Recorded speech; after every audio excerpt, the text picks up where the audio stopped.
Hey guys, it's me, Cookie Crisp 13 here again, and this time I'll be showing you the German build order. Um, Basically, you can use it anywhere and anytime and pretty much against anything. Once you know it, you'll be much better with the Germans, you could say? Yeah, I guess so.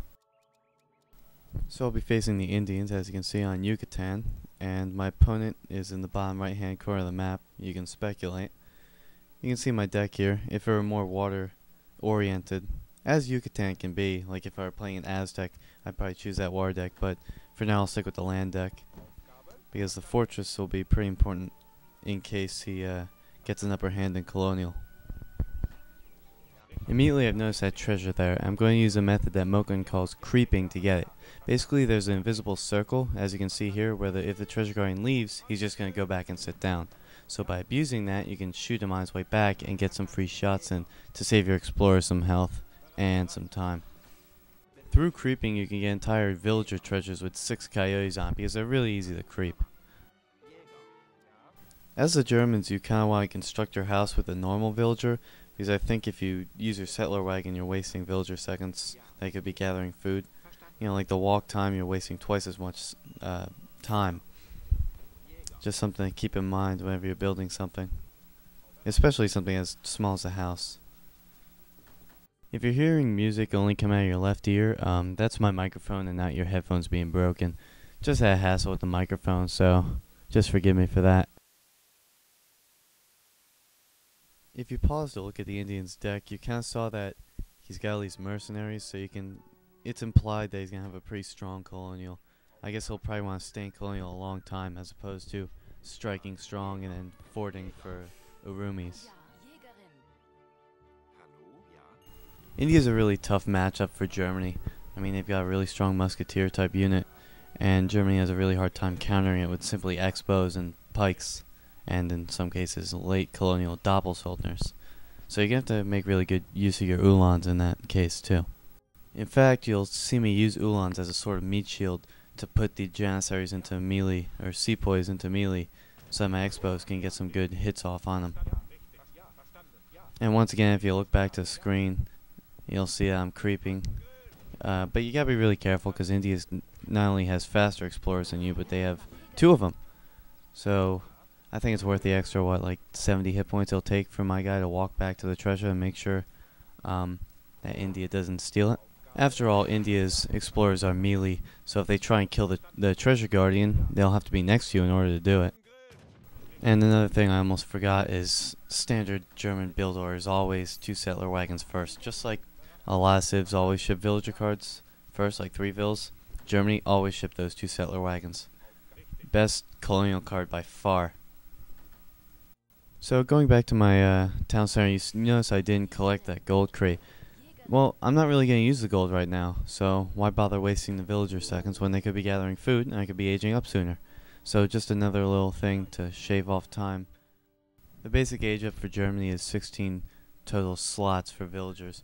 We got, you start with 3 settler wagons, so you'll have 5 settler wagons, that's 10 settler pop, and 6 villagers built.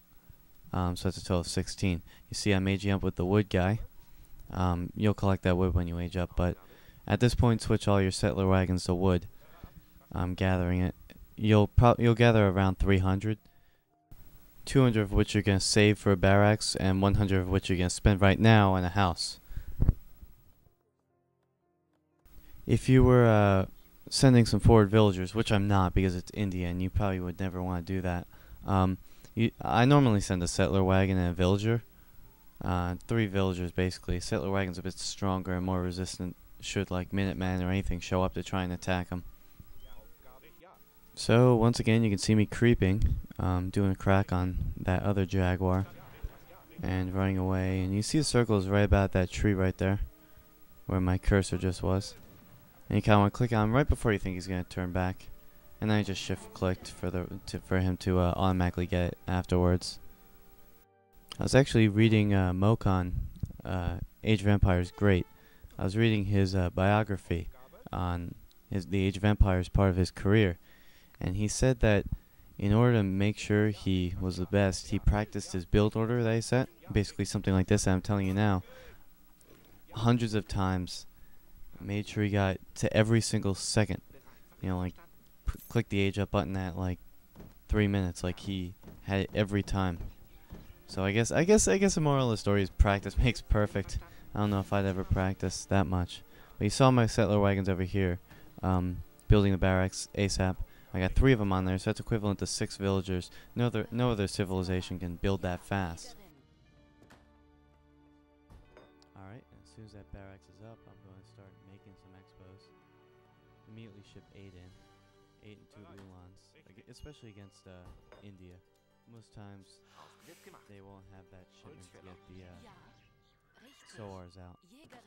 And anything he does throw at you, the Ulans can sort of buffer it or explore. As you see, I'm exploring his town, looking for that Agra fort, because no good India player would ever age up to colonial without it. And as soon as I get these 5 expos out, and these 8 expos from the shipment, and maybe one more batch, I probably want to push. So now I've got a good amount of expos, 13, I'm going to try and push towards him. He should have about 8, maybe a bit more guys from aging up. If he's a good India, he'll try and be offensive with his guys, but that'll work to his disadvantage. Alright, there we go. You see he's got some sepoys. And as soon as my Ulans get on them into melee, my expos have an easy time picking them off. Yeah, it's a sacrifice that's worth it, I think. And if you can win the battle like I just did right there, you've made the game a hell of a lot easier for you to win. Next shipment should be 5 Ulans. Bring the next batch in. The Ulans will really repel any Soars, pretty much counteract the Soar shipment that he's going to send in. And I should probably start building pikes as I do, just to make sure, in case he gets the stable up. And at this empty time, I build a market, you know, because military isn't as essential right at the moment, so I can get some upgrades and expand my economy a bit.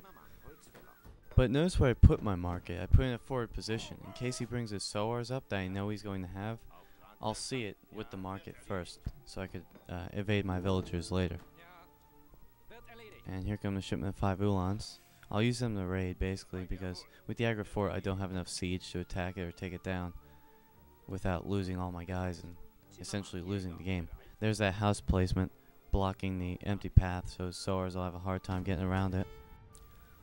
The Agra fort makes it particularly difficult to finish off any more army he gets out. Like if you had normal barracks, you'd want to send all your expos to the barracks in case he has an extra 5 guys out. You'll take him down real fast before he can mass up again. There's that stable. And he's mining some gold, so that means some Soars. And I can grab a couple of villagers here with my Ulans. And he may have that Agra fort, but I would have map control now. As you can see, I'm containing him with my raids, and I beat his army. So all I have to do is prevent him from massing back up. And I'd be pretty good to just economically outboom him. I'm going to put up a dock over here, ship in the 3 settler wagons maybe. Get out some pikes there for some defense. You'll see me referring back to the market every once in a while trying to get those upgrades because they're such a great deal. But a lot of times it's me who forgets about them too. So I built that market just for you guys watching this VOD. Maybe it makes my playstyle a bit better.